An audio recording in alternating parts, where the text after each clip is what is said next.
My name's Logan Locke, and help me join. My name's Logan Locke. Help me. Help me. Take it. Help me. Blink twice if you need help. I'm supposed to be off this RV 2 days ago. They've been making me eat chicken tenders every night for dinner. My name's Logan Locke. Join me in my fight at Malcom. What? I thought you were looking away to not look at me. No. Leaning on those that are around you. Wow, guys. Yeah, man. Dude. Video. That one was off the dome, man. I know.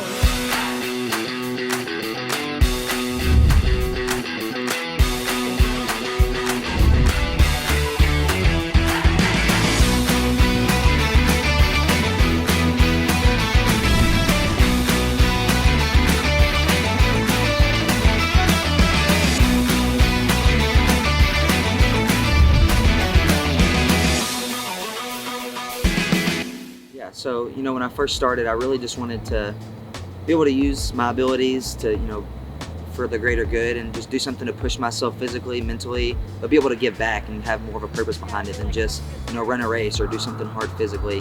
I didn't really have any expectations coming into it just because the organization was so new to me.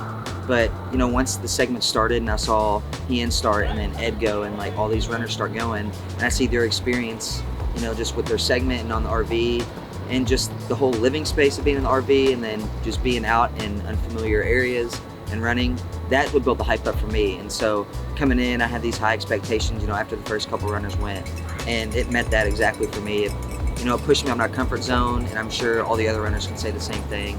So it definitely matched the expectations. It is day one for Logan, and I think that everybody has been very excited for this segment to see how he does. I think the excitement and the number one worry for Logan are that he is quite fast, so we're making sure that he stays a little bit slower than his usual pace, that he's taking some time at crew stops to get snacks and some water. And then just making sure that he's going at a pace that he can sustain through the whole week rather than just day one.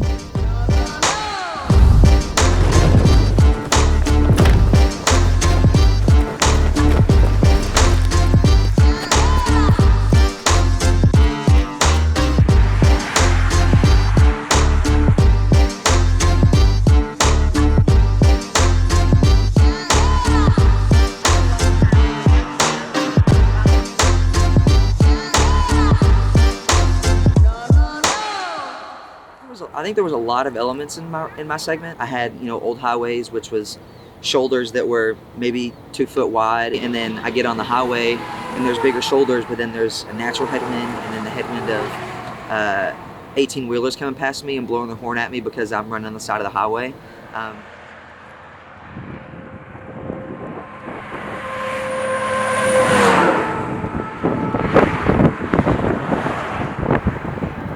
I think I learned a lot about myself in these 5 days, and just seeing how I can push myself through struggles that I probably didn't imagine I could before. And I think that was the biggest perspective day for me, because towards the end of day 2, whenever I finished, at that point I was like, I know I can do this. I would say the hardest day was day 2, just because I went to bed night 1 just hoping that I would wake up and my legs wouldn't hurt anymore. And then actually texted my wife and told her, my legs are killing me, I hope they feel better in the morning, and my knee hurts too. And she texted back and said, well, it probably won't feel better, just a heads up. So then I woke up day 2 and I was like, well, my legs don't feel any better. So I knew getting through the first 10 or 12 miles would be hard. But after that is when like the mental fatigue really set in. And I just started overthinking, and I left my headphones here. So I had no backup plan.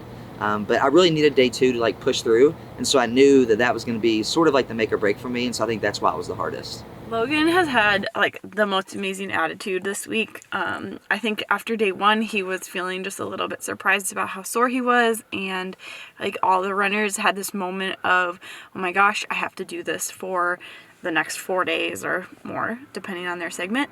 But he on day 2 really just like showed this ability to recognize the pain and just be like, well, that's gonna be there, and get over it.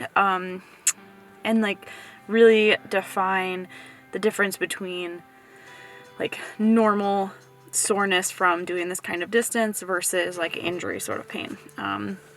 And he's just like really kept a lighthearted attitude, which has been really fun to be around. And I think it's helped him just to complete the miles in the most fun way that he can.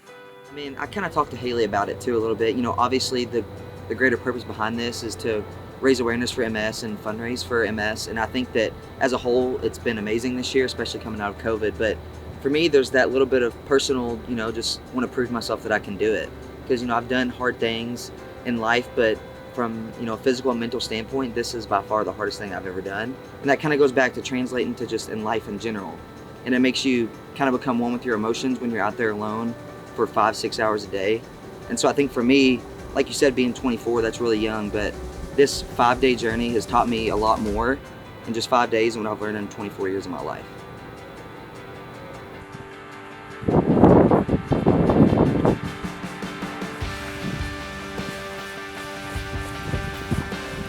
From, you know, a physical and just a life perspective, just put one foot in front of the other, because you can't change what's already done, and so you can always go and change for what's to come for you. And I think that's been the biggest takeaway for me for this event, is just keep putting one foot in front of the other. It's going to get better. It's going to get better, and it'll get easier. You just have to keep that mindset and realize that, you know, there's going to come hard times. Nothing is going to be easy. You're not going to wake up after running 30 miles and your legs are going to feel fresh. And you're not going to work a full day at work and you're not going to feel great. You're not going to get a diagnosis and feel totally okay the next day. But realizing that, you know, you have those around you to lean on, and even people that you don't necessarily know. You know, if you reach out to someone, they're going to be there for you most likely. And that's one thing that I've learned here, is just develop relationships with people that you feel like you can lean on, and just you have to see processes through sometimes, whether it's easy or it's hard. And I think that's the message that I want to send. My name's Logan Locke. Join me in my fight to end MS. For more information, visit our website at msruntheus.org or follow us on Instagram at msruntheus.